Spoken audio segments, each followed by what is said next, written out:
marketing strategy class, and most of today is going to be with Trish Bittman talking to us about analytics, and that means measuring what you've decided matters about social media for your business.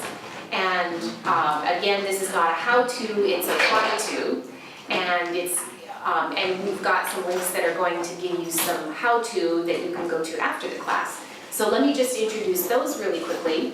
Here on the social media page where you signed up to register, there's 3 links right here, which are all from the Social Media Examiner newsletter. And I highly recommend you go and subscribe to this newsletter. I just have a ton of them sitting in my email folders, and they all are links to amazing content like these 3 links. You'll be overwhelmed by them, so pick a few that you're willing to dig into.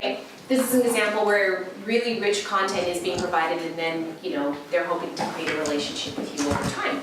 This first one is 4 social media goals, and then how to, so this is what the newsletter looks like. This is the online version of it, but you can sign up for it here.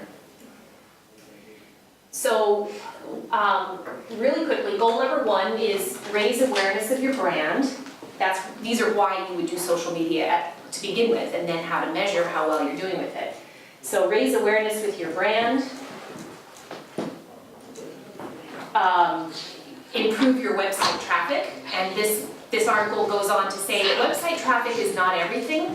It's not the sole reason that you want to do social media, but really, without it, you're not getting anywhere. I mean, if you don't have a website, well, then obviously you can't increase your traffic there, but this is one of the basics. And then website visitor loyalty. This one gets a little more complex. So this one is talking about your repeat visitors and sort of building that foundation for why they would want to buy from you one of these days. And then the last one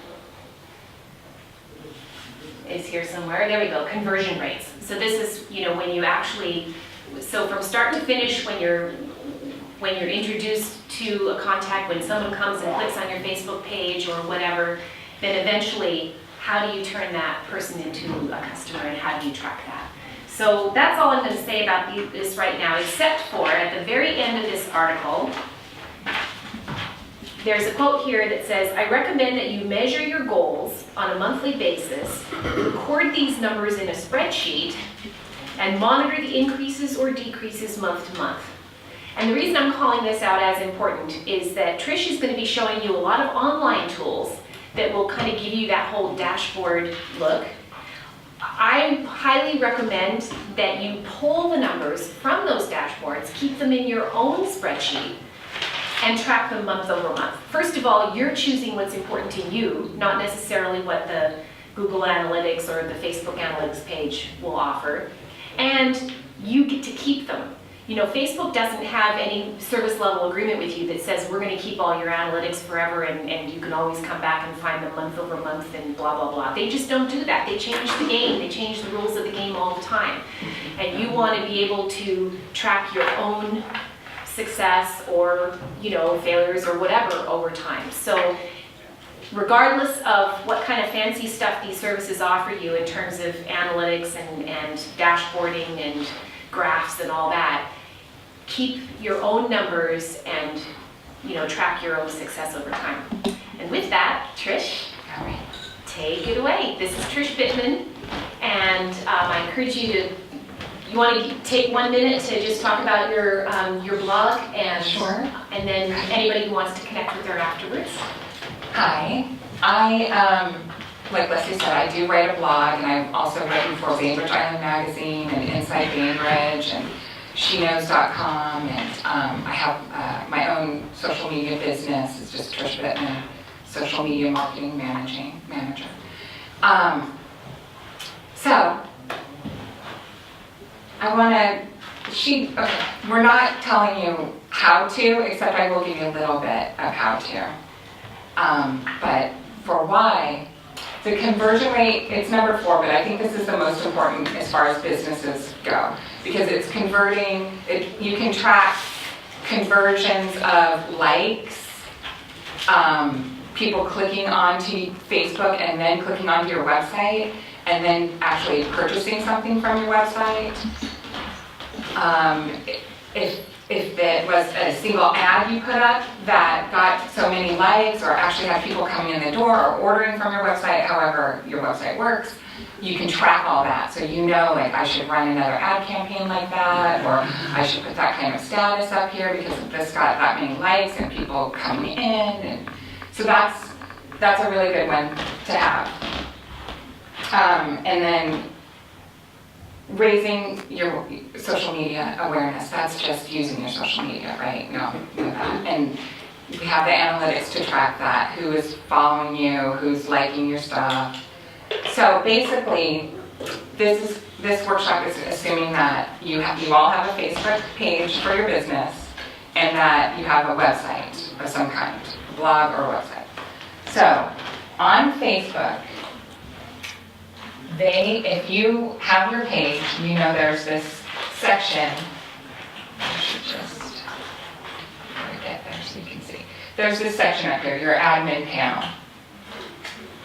And here is here's insights and see all. So you want to click on see all. And it has an overview, it has your likes, how many people you're reaching, how many people are talking about this. And then if you see right under there, it'll give you your total likes and friends of fans. That means when one of your fans likes something, that's the number of people who see that person like it. So this is Ignite Bainbridge Facebook page. So there's over 67,000 people that see someone liking something on this page. Potentially. Potentially. And then it will tell you, if you scroll down, it'll tell you exactly, like, anything you put up, a status, a link, a picture, how many people did it reach, how many people, engaged users, like how many people liked it or commented on it. Talking about it means they actually said something about it, like shared it or said something on their wall about it. Okay, and the really great thing about Facebook is they have this export data link, and you can just export it, what you want. So you can export, you can pick your date range, you can put it in Excel, and then you have your own spreadsheet, your own personal dashboard, so you can export the Facebook information and your website information, and then have it all in one thing and track it. You can track it as much as you want. I think once a month is the right amount, because it's like watching stocks every day, you know, you can go crazy. Like, I just lost $1 million, but no, write it out and see how it goes for the month. So don't make yourself crazy. Plus, you're running a business, you don't have time to do this every day. The other cool thing is if you click on the little settings icon, it says take the tour. And it will jump to everything and explain every single thing to you. Why you have that there, how that helps you, the whole thing. End tour. And also in the settings link, they have a really good help center. So you can type in your question or put in a keyword, and just about anything you can think of that you have a question about, there's answers for it. And step by step, like, do this, do that. Okay, does anybody have any questions just about Facebook? Yes? Do Twitter and LinkedIn have similar sorts of analytics? Twitter, if you use TweetDeck, are you familiar with TweetDeck? It's an application. You can put it on your phone, you can download it to your computer. It's much better than just twitter.com, in my opinion, because you can follow that stuff. It's not as cut and dry as this is, but it's all there. You can look on how many people mention you, how many people, if you have a hashtag, how many people are following that hashtag. And then also it's really good for organizing, because a lot of times the goal is, especially in a business, to have as many followers as you can, but you don't really want to wade through all that stuff in your Twitter feed. So you can put them in different columns, like friends, like businesses, community news, however you have it. And then you only scroll through those columns. LinkedIn will tell you how many people are, you're connected to. It's hard not to say following, but how many people you're connected to on LinkedIn, and I think how many page views or your profile view. And the great thing about LinkedIn, this is not a dashboard thing, but for getting jobs, they look at your resume and they'll automatically send you things like, this would be good, this is a good group for you, or this is a good job for you.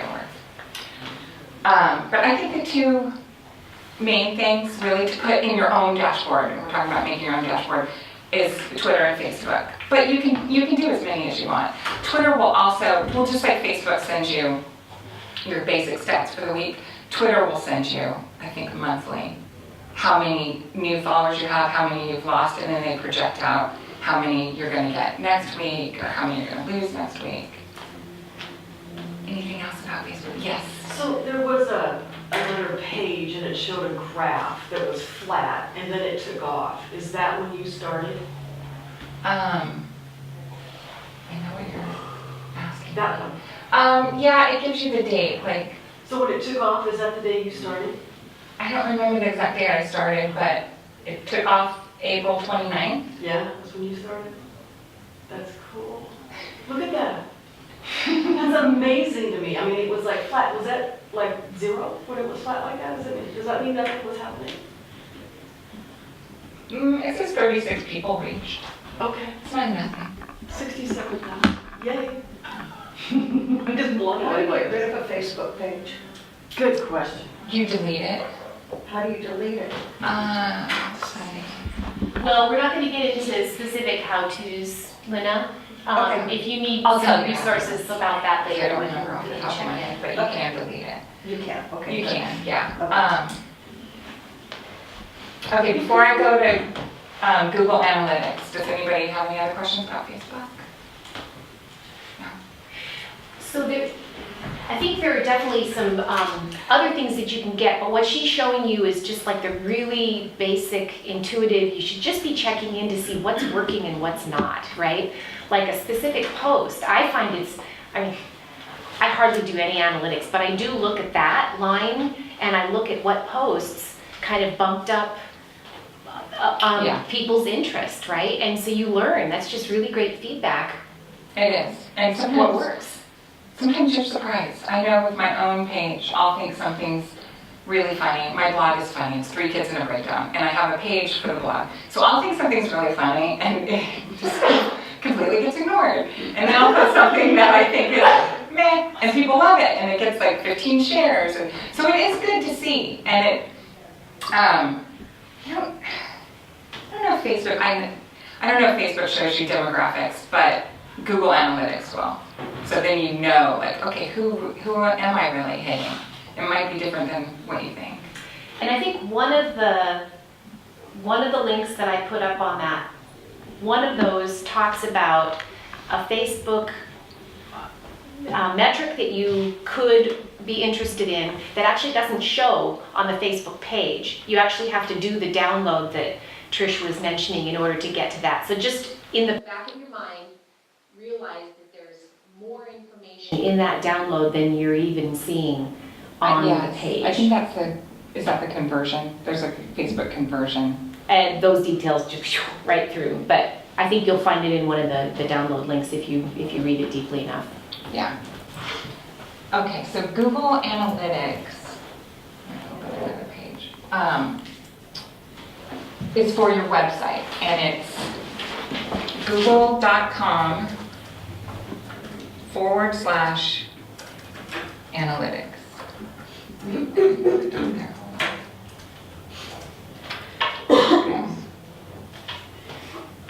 Okay, so if you don't have it set up, if you don't have an account, it shows you just an overview of like daily visits, type of traffic, right now how many people are on there. And even if you haven't created an account, you can go and look at like features, and it will explain everything.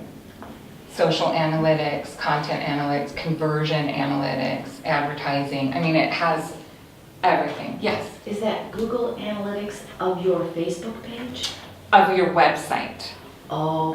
This is for websites or blogs. I mean, same thing. Whatever, if you have a web address, whatever you're using it for, this will. Yes. Don't you have to get the code from Google Analytics and put it on your website in order for it to work?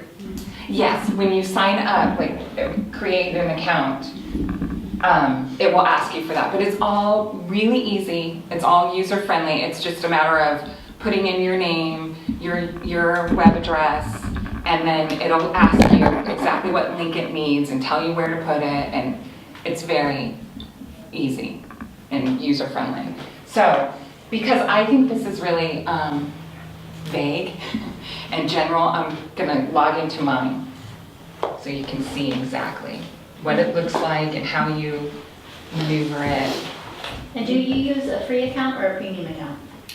For Google Analytics, I use a free account, but it's just my blog, and I don't monetize my blog at all, so I don't need a lot of the things that are in the premium account. Okay, first thing is the date there. Now, the default is monthly, but you can just click on the down arrow and you can do it for the day, or you can change the dates in there and do it for a year, a quarter, whatever. And you can pick any day. Like if you want to pick a day, you don't have to pick today. If you're curious when you launch something new, what happened on that day, you can pick that day. Okay, then all the things to choose from. You have your audience, you can do an overview. So that's how many people visited the site in the month. Visits and unique visits. This means the same person can visit more than one time. These are actual unique users. And then if you go down, it'll show you the countries.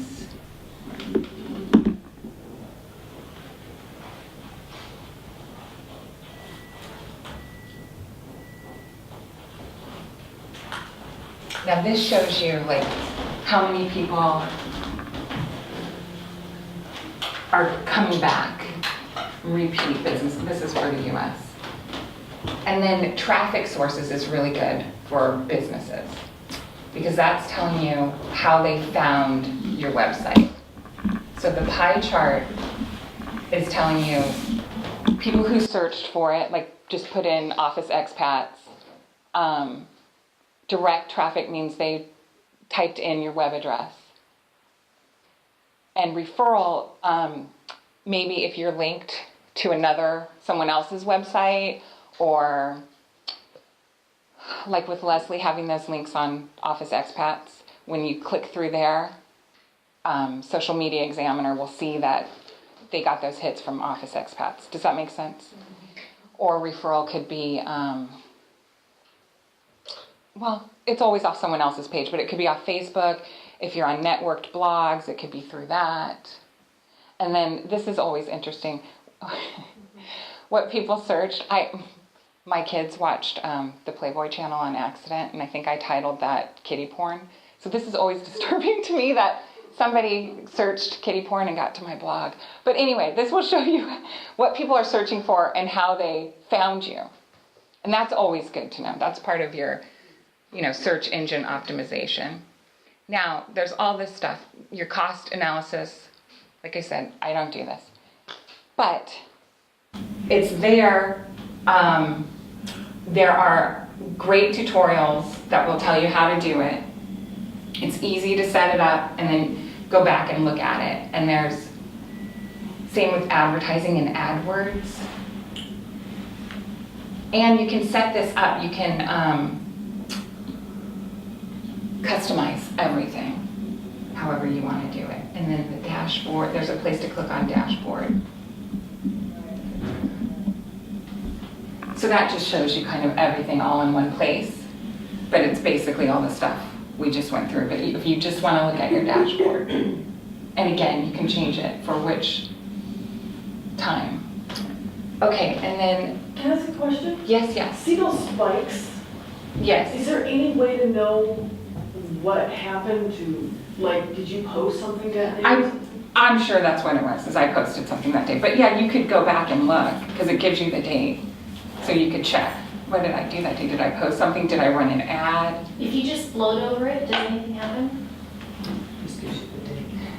Yeah, just gives you the date. It says new visits 49. So yeah, it'll give you the date and the number of people. But I would, since I have the date, then I could go and look and see what did I do on my website on that day. If you click on the date, does it take you right there? No. Okay. Because I'd have to log into my website. Okay, and then setting goals. I have a Yeah, question. yeah. Does it track where people go after they leave your site? No. I mean, in a sense of it, what I'm looking for is if I had a button on my site that sent people somewhere, would it track that? Would it track kind of my outcome? Track the links people. Is Yeah. it going to something that you own? Well, Or is it like a link to somebody else's? I would be something that I own or, I Yes. mean, for me, I was thinking of, where I'm going is selling stuff. I wouldn't sell stuff on my own website, but I would sell it off of Etsy. Oh, like Etsy. Right. Yes. So would it tell me people were going to Yes. Etsy? As long as you're connected to that other page. Okay. If you just have bloggers usually have blog rolls where they list the blogs they like to read. And so if someone clicks on that from my site, I won't know. But they'll know because it's there. Right, okay. Does that make sense? Yeah. Yes. How does it distinguish different pages that you have within your website? Does it just show, it's not just your home page? No, well, see, mine, it's not fair to look at mine because it is just my homepage. But it does show you, it will have a list actually of all, like if you have an about page or. If everyone, you can Your- track if your- everyone's going to look at this one Right. specific page. Exactly. Or like if your website sells products, it'll tell you the specific product. And if you click on that and go to that page, it'll tell you how many people. Yeah. Do you have a question? No, I was just gonna say, and you can also put on when you customize it, you can put all the specific pages. If you have a lot of pages, you can title them all, and then that way it'll give you them all. I'm trying to get back to.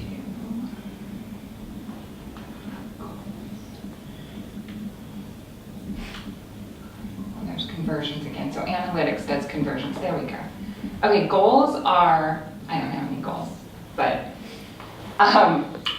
goals are important, like we talked about. You should set goals for yourself on your website, and it can be, because they're all custom, it can be you want a certain amount of people to come to your website, you want this many sales on your website, and you put those in.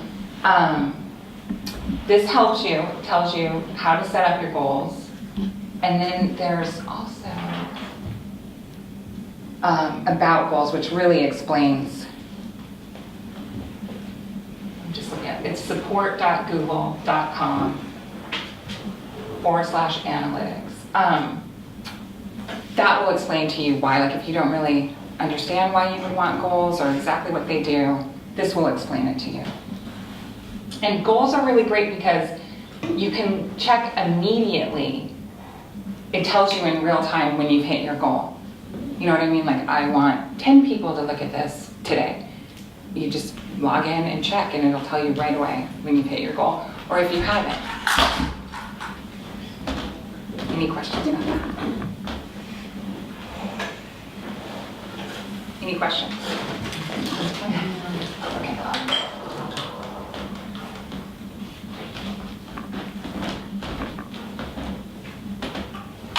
Okay, so the same thing, if you want to have your own spreadsheet, which I recommend you do, because it's just like backing up stuff. You know, like Leslie said that Facebook doesn't promise you that they'll keep your information for you, and Google Analytics will, but you know, if you want, it's so much information. So if you just want to track a few things, you can export it and put it in Excel or Google spreadsheet.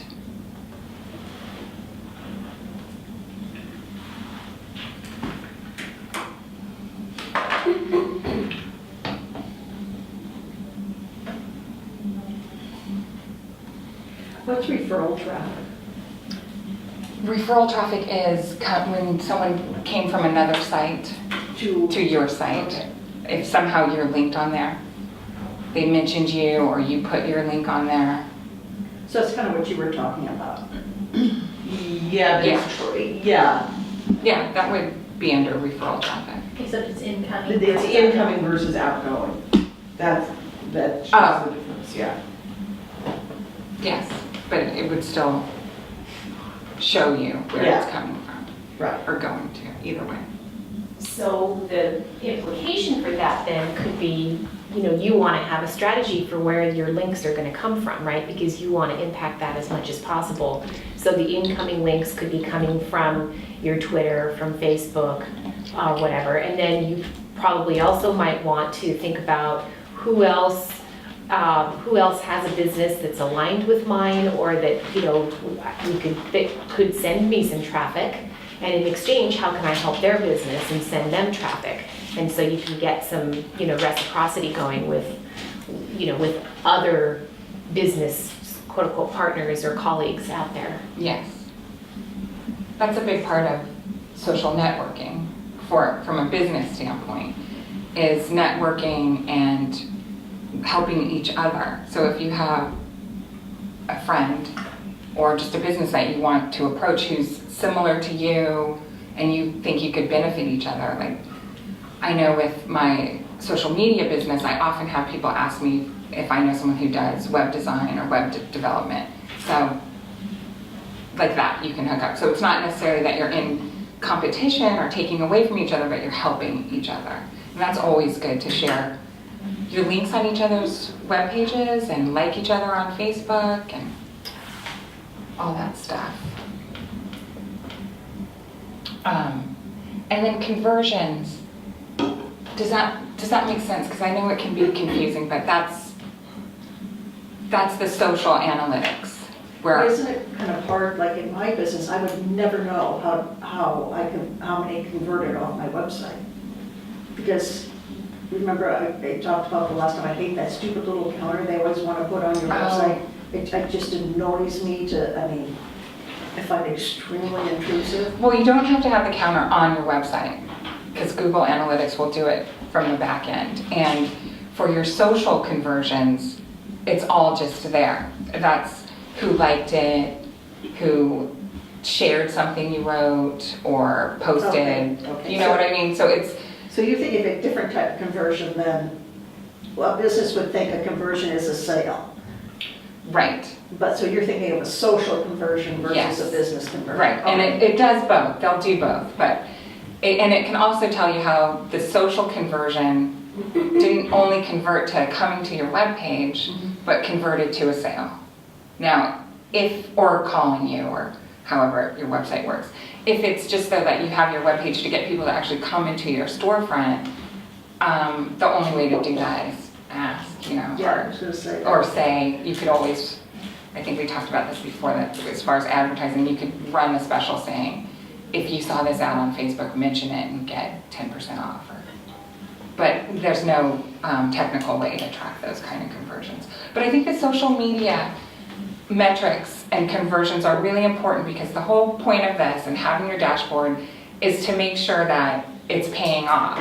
Whether that means, they're all free. So whether that means you're paying somebody like me to do it for you, or whether it's worth your time, or maybe you should spend more time or less time, it's showing you exactly what's happening, right? Because if you're out there on Twitter and no one is following you or clicking your links that you tweet back to your webpage, then maybe you don't need Twitter, or maybe you're doing something wrong. And same with Facebook. And I think the great thing about following it and tracking it over time is you can really see, like maybe it's not completely your fault, maybe it's just that one thing didn't take off, but then you did something else and that really drove up the traffic, or maybe you are getting more traffic from other sites, you know? And then you can look at, well, how come when I link with this person, their customers come to me? What's on their webpage that I could maybe put on mine, or what are they doing? What's their campaign? And there's nothing wrong with that. I mean, I think that's one of the great things about social media and social media marketing is you can totally look at somebody else and copy what they're doing. I mean, you don't want to copy word for word, but you know, see what they're doing. What does their web page look like? Why do you like that web page? Why do you go to the web pages you go to? What is it that attracts you? And you can take those things. You know, what do they say that gets people talking? And of course, it depends on your business, but is it good to be a little controversial? Is it better to play it straight? You know. So if you're ever at a loss on how to do something, I think the best thing is just to look at other businesses out there and see what they're doing. So I want to point out something I saw Trish do that I thought was really clever. So you recently had an article on Inside Bainbridge. Yes. And you wrote it in kind of your typical, a little bit snarky, blah, blah, blah, and you took a chance on being kind of negative on what normally is an apple pie American topic of your girls going to Little League, right? Yes. And what happened is that she got a number of negative comments on that article. Well, I mean, I could read that and I could go, boy, that sounds like Trish, that was pretty funny, and she's poking fun at, you know, how much time it takes to drag her kids around to Little League, and we can all relate to that. Yes. But nonetheless, that's not who responded, right? I got an umpire's wife. Yeah. She was not happy with me. So then, I'm trying to remember what I followed, but wasn't it on your Facebook? It was. You did a Facebook post. I'm a little embarrassed about this, but I did a Facebook post. I expect people not to agree with me, and controversy is good. I mean, that's how you get readership and followers. HuffPost does it, and Slate, and whatever. And I think I'm keeping it real, but sometimes people are offended.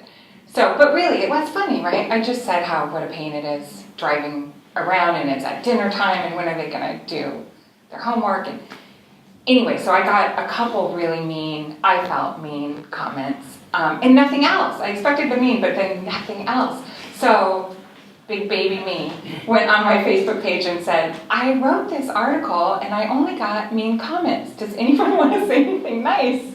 And so my friend sent some nice comments for me. And I read the nice comments, and they were very balancing. I mean, they were totally true. And what I like about that is that you're putting yourself out there. You're being vulnerable.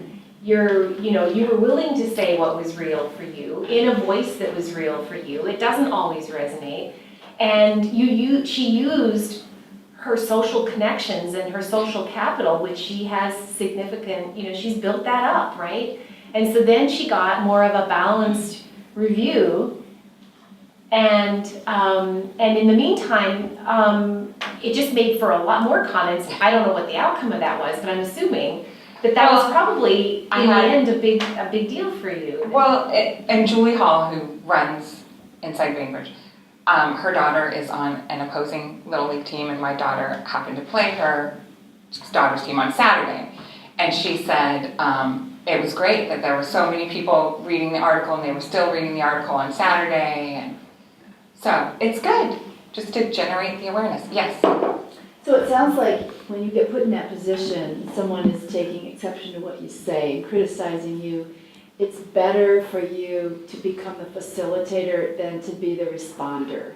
Is that right? Yeah. I would never, I would never on Inside Bainbridge or someone else's publication respond in my defense. I would try to respond to commenters on blog type posts or online articles, but I would never try to explain myself. And it's sort of like what Leslie said, either you get it or you don't. I mean, either you realize it was tongue-in-cheek or you're offended. And it was an umpire's wife, so okay.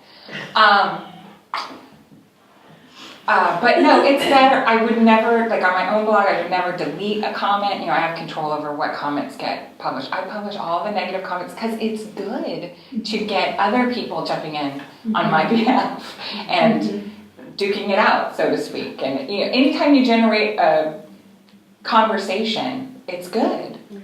And I would just add, I think, your advice is good, but I wouldn't say 100% golden rule, never respond to a negative comment. No. You can try doing that and see what happens. Like, it's a risk, right? But putting up your post initially was a risk.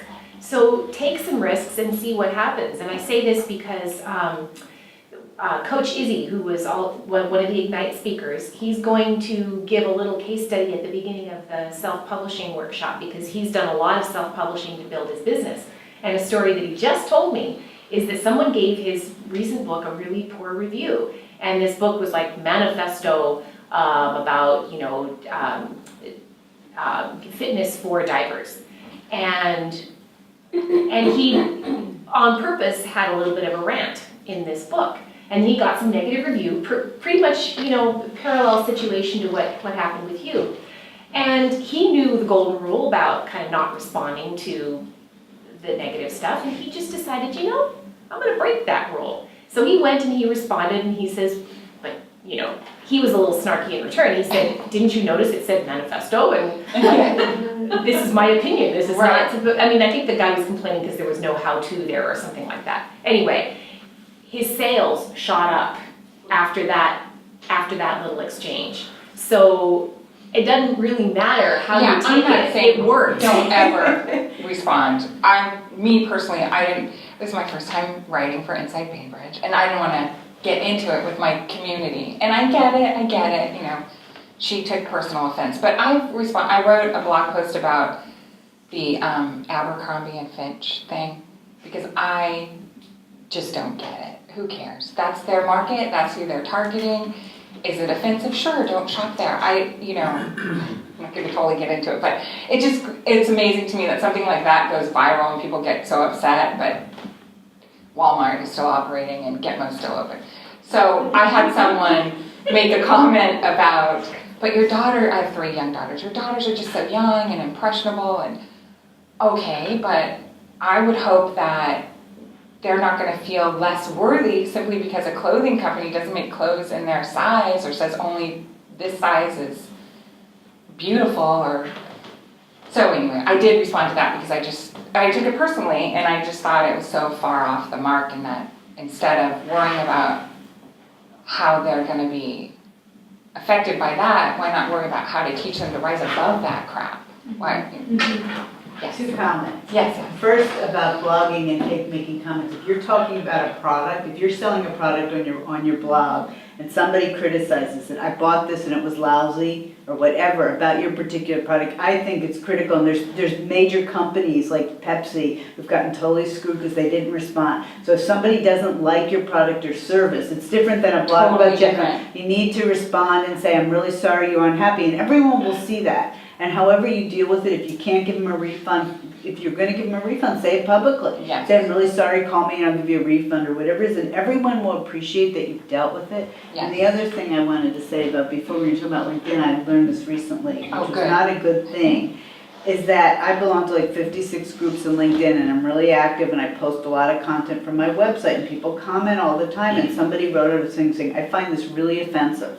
And that's fine that they found it offensive. I didn't write the article, somebody did. It was on my site, and I wrote back saying, sorry you found it offensive, I'm glad it was to generate content. But what I didn't realize is, because I'm active on LinkedIn, that I find your article offensive was the top thing on my LinkedIn. And I looked at it, and I thought, for other reasons, I don't want that to be the first thing people see when they see my LinkedIn, because they're not gonna know anything else. So you can go and remove it. You can delete things on your LinkedIn that show up at the top. So and it was from another group that I was involved in, so that was also part of LinkedIn. So I just wanted to share that, because I didn't realize it until recently. And I just want to say what she said about when you're selling your products or services, absolutely you want to respond, and you want to respond right away, and especially if they're making a public, whether it's a comment or they're tweeting something like Trish Bittman, social media is just horrible. I want to respond right away, and never, I'm just going to say never, don't get defensive. Don't explain it away. Don't, well, you must have used it wrong, or no. Customer's always right, and suck it up and say you're sorry and give a refund if at all possible, or give them a new product or something, because that's what they remember, that's what they tell everyone, and it's out there in the universe, the blogosphere or Twitter or whatever, it's out there. So that's a very good point. You don't ever want to ignore it. And the same goes, I think, if you get paid a compliment, you should acknowledge that and say, thanks, we'd like feedback, tell us more, what else can we do to give you better products or services? And you can turn negatives into positives that way. When you show that you are listening and that you care and that you're paying attention, you know, multiple messages will come across. Sure, there's always going to be somebody that's unhappy with something that you did, but the response to it is probably more important than the original Absolutely. post. Yes.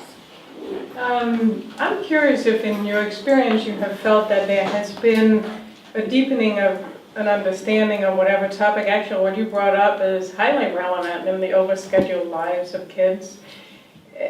When I read some of the dialogue on any of these places, often it doesn't necessarily, it's often not the most profound voices that are heard. And I'm just curious from you, have you felt that it went somewhere useful in deepening the understanding, or is it just kind of an opportunity for people to... The softball article specifically? Yeah, Annie, really? I think so. I had a lot of people comment to me personally and tell me, you know, they totally relate. My girls' coach said, I feel the same way, the same things you complain about, they bother me. And I mean, I said nice things too, and I said nice things about her specifically.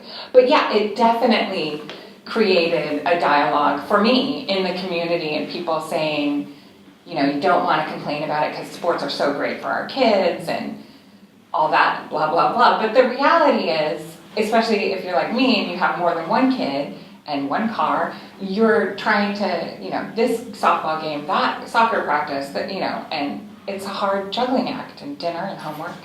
Well, and if I could make one other comment why this is important is because your voice on social media, in order for people to pay attention to it, they need to feel that it's authentic. And if you're out there painting this perfect picture of your perfect world and your perfect products and all that, it's just going to be blah, blah, blah, and they're going to ignore it. And it, you know, so at some point, maybe you won't want to do this right from the get-go because you can always stumble and make big mistakes, and that might not be where maybe you don't want to take risks right from the beginning. I'm not saying you should, but eventually, people will want to see that you have an authentic voice that is telling the truth about stuff, and the truth is not always to you too. That's, you know, really feel a connection like they know you. And if you don't want to take a risk, and I'm sure a lot of people don't when it comes to your business, but you can do little things that make it personal, like just on Friday, what are you doing for the long weekend? And, you know, maybe share what you're doing. Just, you know, always try to make 1 or 2 status updates or tweet something that's not about your business. You know, just something personal. On a holiday, it's easy too. Like Happy Father's Day, or Yes. Mother's Day, thanks to all the mothers, or Veterans Day, whatever. There's always a holiday. Yes. So you can always write something that's just gonna be nice to people. No one can get offended. It's not really a risk, but you are being a little personal. Yeah. So we have a business-to-business model, so it's not really the public that would be seen. And so in some ways there's less of a need for that authentic drawing in fans. It's really, we want to present ourselves as authorities and to kind of envision using our Twitter feed to drive traffic to our website, but it's really other professionals who are looking for it. What happens if we do get some renegade member of the public who posts something unflattering on our Twitter site? I don't think we have the same sort of issue that Pepsi has of, you know, if we don't handle it in this kind of authentic way, the public is going to know one way or the other, but we would probably really like to manage our image because traffic for us would be very small. And so can you take off a negative tweet, or can you? I tell you, my gut reaction is I would not do it because that person has that tweet. You don't know how many people are following them. I hear what you're saying, but you don't want it out there. You don't want that person, especially if it's some renegade, Yeah. saying, I made this comment and I got nothing, and now they deleted it, and what are they hiding from? What do they have to hide? It could turn into this whole big thing. I would just simply respond with what, sorry you feel that way, or, well, I'll take that under consideration, whatever's an appropriate response. But I would never delete, and not never if it's offensive language, but I would still address it. I would say, so-and-so, I call them out and say, I had to delete that because you use this language or whatever, but I, address it. I just would not ignore it. The way social media is, it's too dangerous to ignore Well, it. then it makes me wonder if it's too dangerous to wade into, if you have this, or is that, that's what's kind of kept us Well, back. my question is this just a fear? Mhm. Or are you basing it on something real? Just purely, we haven't really, we've been very one directional. I would not worry about it. I would not worry about it. For my blog, I say all kinds of offensive things. I use bad language. I think that's in my, about me on Twitter. I like the F word or something. And no one has ever We said... don't have customers. No, but I have readers and I have people I want to buy my books, and you know what I mean? When I'm doing my professional stuff, I don't do that. Yeah. But what I'm saying is I think it's such a small chance that something like that would happen, and especially if you are conducting yourself professionally, the internet people out there can see who's crazy and who's not, and they can see you didn't do anything, this person, do you know what I mean? Yeah. I envision us probably having a dozen tweets a year, so one oddball comment, would be a lot in your... Stand up. Well, but if you're just following, and the only people following you, like you said, are your professional people, then it probably won't have that big of an impact. But listen, I'm not going to make you tweet. If that's not your thing, and you don't think it's necessary for your business... It does seem like a big way to drive traffic so that's what we're just struggling with internally. So Right. I know how. I would give it a try and just see what happens. That was what I was gonna say, if you get a bad one, make sure that you drive positive tweets to your site. And also remember, think about our Facebook pages, 2 days after something appears on the top of the Facebook page, I can't see it again. Yeah, you can't find it. It's like driven so far down by so much other stuff we just seem to have the shortest attention span. spans. And some of that stuff, I realize I'm being a hypocrite, but you just have to let it roll off your back. I should have done that with the snarky comments. But in Twitter, more so than Facebook, people do kind of get into it. Like yesterday with Oklahoma, there were people saying, how can you tweet about this, or your business when children are dying in Oklahoma? And so things happen, and you just do the best job that you can do and not let everyone get to you. The other thing to remember too is in a B2B is that the people who are buying from the other businesses are people. So they're not, and the person who's looking and who's monitoring their sites and the people looking are individuals making decisions. So at some point, they're still considering all that. I do think it's important to sort of show that you're a real person, and however you're comfortable with doing that for your business. Really, when you think about it, running a small business is all about risk, right? You could spend a bunch of money on a marketing campaign and it could fall flat. Jason and I have a few that we can point to. We're small, but it still is kind of big in our books that, we wasted X amount of money on whatever that totally didn't work. So reputation management is definitely one of those things that could hang around a long time, so it feels like a much bigger risk. But, if you're playing nice with others, if you're kind of following the golden rule generally, and if you are being authentic, like if you do have a voice that is potentially a little bit risky that could be inviting some negative feedback, even in a product or a marketing way, you could still take some risks in that regard because you're willing to say the things that are true even if people don't want to hear them. One of my favorite bloggers is Penelope Trunk, and her MO is to say the shocking thing that brings up something that you would never think should be said in the workplace. And that's what she does over and over and over again. She just brings them up. And, you know, and every 10th post or 20th post is like, oh my God, I can't believe she said that. And she just has tons of followers because she's willing to say the things that nobody else are willing to say. And it doesn't mean you're going to agree with her. It doesn't mean you're going to like her. But she's real. She's real, and that's kind of what drives, that is her brand. That is not necessarily your brand or anybody else's brand. But having some of that realness makes people believe that what you're offering is a good product or a good service, if that makes sense. So we're at 1. Are there any burning questions? So when somebody like this Penelope Trump has this blog with all this stuff, what is the purpose of writing this blog with all of this stuff? Does she sell a product?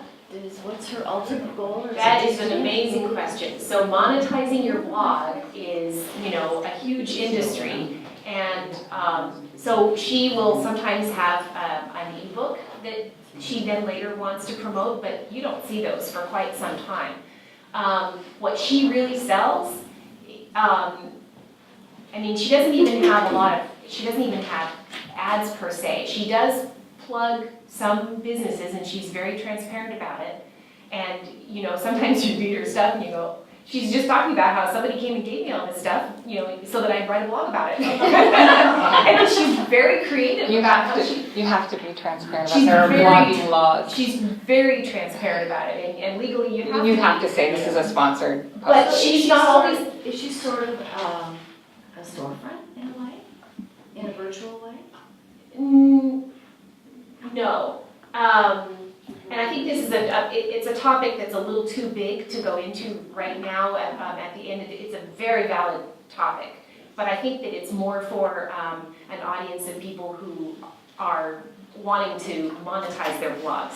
Most of us will be writing a blog that will be pointing traffic back to our website and giving away, you know, our wonderful content so that people will see us as being credible and see us as being generous and create that relationship so that then we can every now and then say, hey, come take my, you know, 6-week course for $4.95 or whatever it is, and then we'll have people ready to click the buy button.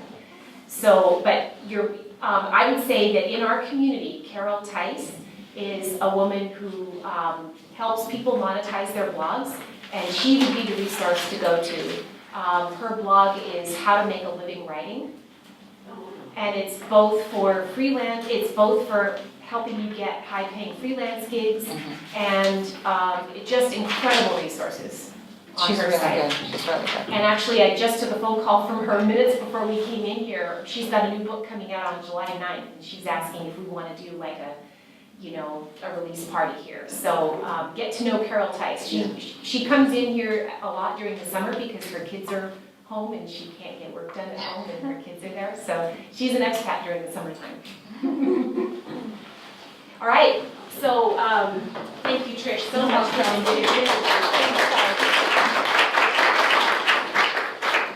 So on the Facebook page, you know, if you want to let Trish know that you enjoyed the session or something, you can come to the Office Expats Facebook page and you can either comment on a post that we used to promote this class, or you just, you know, create your own or whatever. We would love that. So thank you all very much. Make sure, if you haven't signed the sign-in sheet, please